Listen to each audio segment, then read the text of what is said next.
Kayamkulam BRC ഭിന്നശേഷി കുട്ടികളുടെ Christmas ആഘോഷം സംഘടിപ്പിച്ചു. റെഡ് വെൽവെറ്റ് 2024 എന്ന പേരിലായിരുന്നു ആഘോഷം.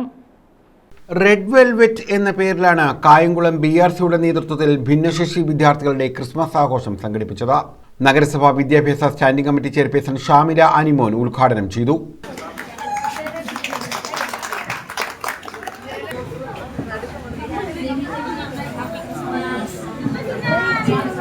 കായംകുളം BRCയുടെ നേതൃത്വത്തിൽ ഇന്ന് ഭിന്നശേഷി കുഞ്ഞുങ്ങൾക്കായി ക്രിസ്മസ് ദിനം ആഘോഷം സംഘടിപ്പിച്ചിരിക്കുകയാണ്. വളരെ പ്രൗഢമായ ചടങ്ങാണ് ഇവിടെ നടക്കുന്നത്. ഭിന്നശേഷി കുഞ്ഞുങ്ങൾക്കൊപ്പം ചേതനയിൽ നിന്നും എത്തിയ ഫാദർ ഫ്രാൻസിസ് അവറുകൾ, ഫിലിപ്പ് അവറുകൾ, അതുപോലെ തന്നെ വാർഡ് കൗൺസിലർ ഉണ്ട്, AE ഉണ്ട്, BPC ജൂലി ടീച്ചർ ഉണ്ട്. നമ്മുടെ കുഞ്ഞുങ്ങൾക്ക് ഇന്ന് വിരുന്നൊരുക്കുന്ന അജിത് കണ്ടല്ലൂർ അടക്കം ഇവിടെ സാന്നിധ്യം അറിയിക്കുന്നത്. വളരെ വർണ്ണാഭമായ ചടങ്ങുകളാണ് ഇവിടെ സംഘടിപ്പിച്ചിരിക്കുന്നത്. കൗൺസിലർ K പുഷ്പദാസ് അധ്യക്ഷത വഹിച്ചു. BPC Julie S Binu, AEO A Sindhu, Chetana charitable trust father Francis, father Philip, Ajith Kandalloor എന്നിവർ പങ്കെടുത്തു.